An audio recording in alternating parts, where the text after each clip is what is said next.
को कांटेक्ट करने के लिए अपने आप खुल के बोलो ना, बात आपको पॉलिटिकली ऐसे नहीं करो, खुला खुला बोल रहा हूँ आप। अगर छठा जो उम्मीदवार है वो भाजपा। देखो उर्दू में कहावत है, जिसके पेट में दर्द है उन्हें अजवान खाना।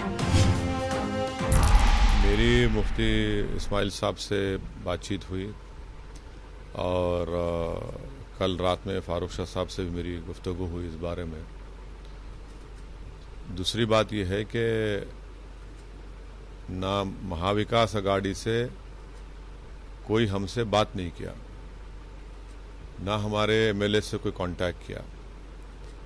तो इसलिए हम देखेंगे, अगर वो लोग महाविकास अघाड़ी को ज़रूरत है हमारी, तो उनको चाहिए कि एमआईएम से कांटेक्ट करें। नहीं चाहिए तो ठीक है, कोई बात नहीं, हम लोग जो फैसला लेना लेंगे। मगर अभी तक तो उनके पास से कोई कांटेक्ट नहीं हुआ है और हम भी हमारे एमएलए से बात कर रहे, और इंशाल्लाह ताला 1 या 2 दिन में, क्योंकि 10 तारीख को पोलिंग है, 1 या 2 दिन में हम लोग फैसला ले लेंगे उस बारे में। महाविकास अघाड़ी अगर से आपसे कांटेक्ट करते हैं, अगर से आपको वोट मांगते तो क्या आप देंगे? आप बोलो कांटेक्ट करने के लिए।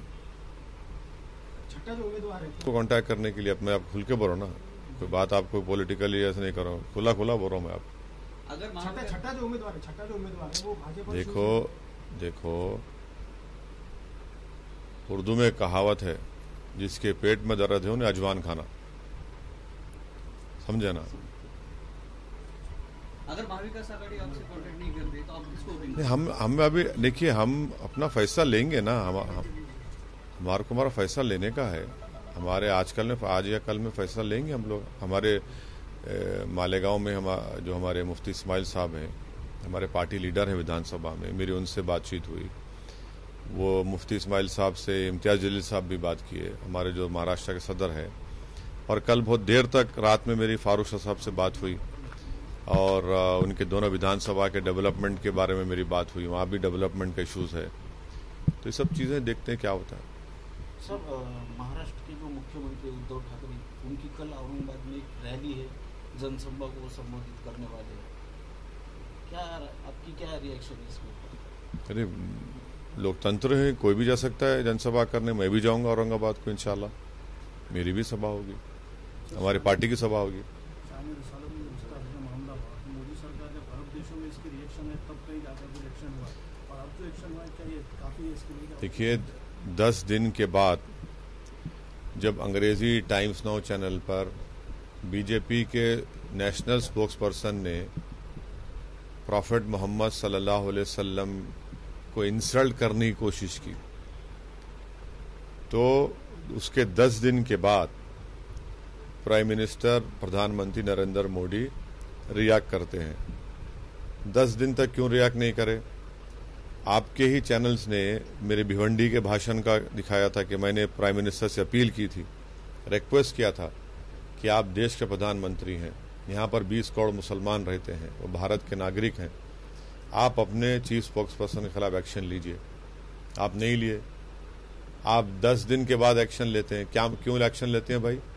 क्योंकि जब देश के वाइस प्रेसिडेंट प्लेन में हैं, खतर को लैंड करने से पहले खतर की सरकार कहती है कि हम वाइस प्रेसिडेंट का जो बैंक्वेट था उसको कैंसिल कर रहे हैं। जब वो लैंड करते हैं, खतर की सरजमीन पर हैं वाइस प्रेसिडेंट वेंकैया नायडू साहब, तो खतर भारत के एम्बेसडर को बुलाकर डिमार्श देता है और कहता है कि आप माफ़ी चाहो, आपके बीजेपी के स्पोक्सपर्सन ने रसूलुल्लाह सल्लल्लाहु अलैहि वसल्लम को इंसल्ट करने की और अनाप शनाप उन्हें बका है।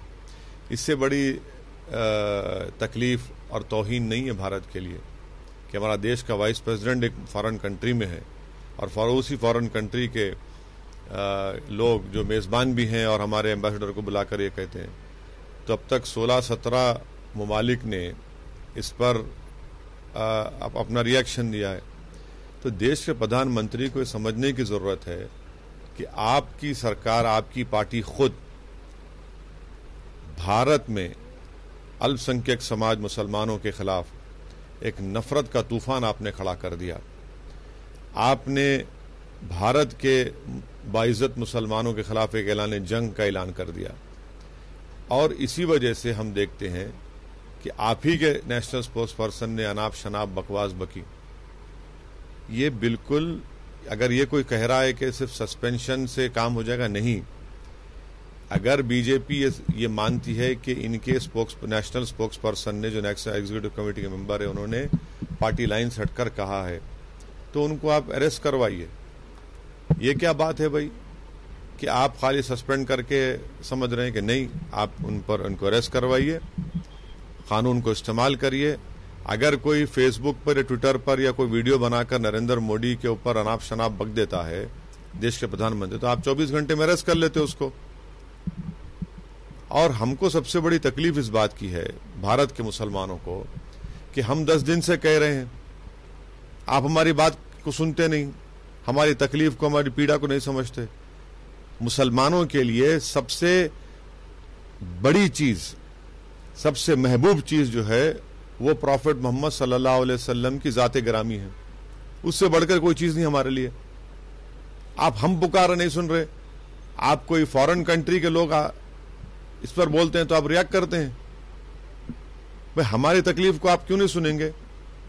तो देश के प्रधानमंत्री जो भारत के मुसलमानों को इन फॉरेन कंट्रीज के प्रिज्म से देखते हैं, वो उनकी गलत सोच है। वो उनको जब उनके देश का नागरिक पुकार कर कह रहा है हाँ वो मुसलमान है, मगर उनको ये चाहिए था कि वो इन मुसलमानों की पहली बात सुन लेते और उनकी तकलीफ को समझते और उसी वक्त एक्शन ले लेते। आप 10 दिन के बाद एक्शन लेते तो आपका एक्शन जो है हालत मजबूरी में आपने लिया है। और हम देश के प्रधानमंत्री को और भाजपा के लोगों को बता रहे हैं कि 6 मिलियन भारत के लोग इन गल्फ कंट्रीज में रहते हैं। 55% रेमिटेंस इन कंट्रीज से भारत को आता है, फॉरेन एक्सचेंज। अगर उनकी सेफ्टी का प्रधानमंत्री क्यों नहीं सोच रहे? फिर अगर वहां पर लोग भारत के लोगों के ऊपर तकलीफ देना शुरू कर देंगे उनको, खुदा ना खास्ता, क्या प्रधानमंत्री क्या करेंगे जब? तो देश के प्रधानमंत्री को ना सिर्फ देश के भारत के लोगों के बारे में सोचना है, बल्कि जो भारत के लोग 6 मिलियन लोग यहां पर रहकर मेहनत मजदूरी कर कर फॉरेन एक्सचेंज रेमिटेंस भिजा रहे हैं, उनके बारे में उनको सोचना पड़ेगा। हमारी फॉरेन पॉलिसी बिल्कुल खत्म होकर रह गई। देश में जो नफरत का माहौल है वो फॉरेन पॉलिसी में प्रधानमंत्री लाना चाहते हैं। और खतर में जो भारत के एम्बेसडर है वो किस बुनियाद पर कह रहे हैं कि फ्रिंज एलिमेंट थे? कोई नेशनल पार्टी का स्पोक्स पर्सन जो रूलिंग पार्टी का फ्रिंज हो सकता है क्या? फ्रिंज नहीं है, वो मेन एलिमेंट है, बल्कि वो फ्रंट ब्रिगेड है। तो इसीलिए हम भारत के प्रधानमंत्री से कह रहे हैं कि आप इन चीजों को रोकिए। मुझे यकीन है कि ये चीजें रुकने वाली नहीं है। फिर आप देखेंगे बैक टू बिजनेस जो बोलता ना, 8-10 दिन के बाद फिर शुरू हो जाएंगे। आए दिन रसूलुल्लाह सल्लल्लाहु अलैहि वसल्लम को इंसल्ट करने की कोशिश, ख्वाजा अजमेरी, सुल्तान हिंद ख्वाजा गरीब नवाज की शान के बारे में इंसल्ट करने की कोशिश करते हैं, अनाप शनाप बकते हैं, मुसलमानों को आए दिन गालियां देते हैं, इस्लाम को गालियां देते हैं। ये क्या हो रहा है? फिर ये इसको रोकना चाहिए देश के प्रधानमंत्री को, और उनकी पहली जिम्मेदारी है कि इसका नोट लें। होना चाहिए। यहां पर भी कंप्लेन दिया नांदेड़ में।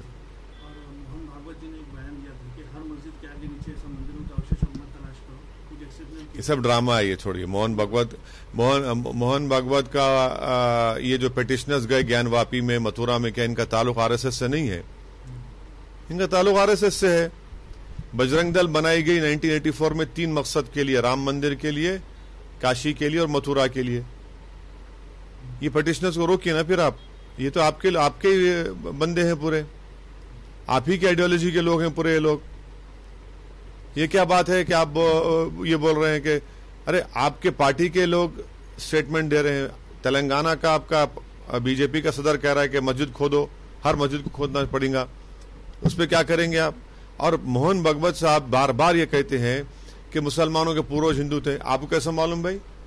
तो अगर आपको मालूम तो फिर क्या मोहन भागवत के पूर्वज बुद्धिस्ट थे क्या, जिनको जबरन फोर्सिबली मजहब तब्दील कर दिया गया उनका? बार बार कहते हैं। कैसा कहते हैं भाई आप?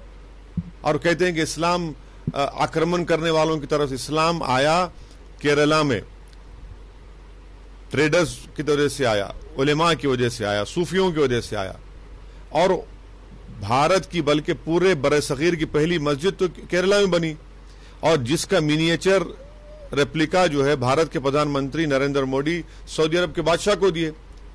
क्या बोल रहे हैं वो लोग? भारत कैसे बना? मैं फिर से कह रहा हूं, भारत बना जो पूरा बरसगीर है, जो मौजूदा इंडिया, पाकिस्तान, बांग्लादेश, अफगानिस्तान, बर्मा, भूटान, नेपाल है, इन सब इलाकों में प्रूवन हो चुका है कि 65,000 साल पहले अफ्रीका से लोग आए थे, फिर 50,000 साल पहले ईरान से किसान आए, फिर सेंट्रल एशिया, ईस्ट एशिया से आए, तो ये बना पूरा। ये क्या बात है? आप बार बार इस तरह के अनाप शनाप गुफ्तगू करते हैं। वो सियासी तौर पर मुस्तहकम बनाना चाहते हैं। इस सिलसिले में आपने बंगाल का भी इलेक्शन लड़ा, बिहार और यूपी में, लेकिन कोई खाते साथ 2 रियासतों में तो आपको कामयाबी नहीं मिली। अब गुजरात में भी आप जा रहे हैं, तो कहीं आप समझाने में कम पड़ रहे हैं या मुसलमानी स्ट्रेटेजी पे है कि नहीं, देखिए, जमहूरियत है, आवाम को इख्तियार है कि किसको वोट दें या ना दें, वो उनका फैसला है। हम उस फैसले को कबूल करते आए हैं। जहां तक यूपी का मामला है, अब आप बताइए, यूपी का मुसलमान आप जाकर पूछे, ठगा महसूस कर रहा है अपने आप को? इतने बड़े बड़े फसादात, इतने बड़े वाकयात हो रहे हैं। समाजवादी पार्टी को मुसलमानों ने झोली भर भर कर खैरात के तौर पर वोट दिया। एक लफ्ज नहीं बोलते ज्ञानवापी के ऊपर, मथुरा के ऊपर। खुद उनके एक पार्टी का विधायक है जिस मुसलमान है, पेट्रोल पंप का उनका तोड़ दिया गया, उस पर जबान नहीं खोलते। कानपुर में गड़बड़ हो गई, आप उस पर कुछ तबसरा नहीं करते। आपके बदायूं में एक जगह, एक मुकाम पर एक मुस्लिम लड़के को पुलिस वाले मारकर उसके रेक्टम में लकड़ी डाल देते हैं, आप कुछ नहीं बोलते। तो ये अब उत्तर प्रदेश के मुसलमान अपने को ठगा महसूस कर रहे हैं। जहां तक सवाल है गुजरात का, हमारे वहां पर अहमदाबाद में, मोडासा में, भरूच में, गोधरा में हमारे कॉरपोरेटर्स हैं, और मुझे पूरा यकीन है कि इंशाअल्लाह ताला जब असेंबली के इलेक्शन होंगे, विधानसभा के, हम बेहतरीन परफॉर्मेंस करेंगे। देखना आप आने वाले दिनों में लोकल बॉडी इलेक्शन है महाराष्ट्र में, आपकी पार्टी की क्या रणनीति है? नहीं, हम लड़ेंगे, उसकी तैयारी है, इसीलिए आज लातूर जा रहे हैं। फिर हम महाराष्ट्र का मेरा टूर होगा, हमारी पार्टी एक्टिव हो चुकी है, तो इसीलिए हम तैयारी कर रहे हैं, और हमारी पार्टी के पूरे मेंबर्स एक्टिवली काम कर रहे हैं उसके लिए। किसी के साथ आप जो पार्टी है तो उनके साथ आघाड़ी वगैरह करेंगे? अभी देखेंगे, अभी तो बताए, अभी इतना जल्दी होगा, जब टाइम आएगा बताएंगे। वंचित आघाड़ी जो प्रकाश आंबेडकर जो आपसे पहले, नहीं, अब किससे होगा नहीं होगा इसका ये जवाब आपको हमारे इम्तियाज जलील साहब और गफ्फार कादरी साहब बताएंगे।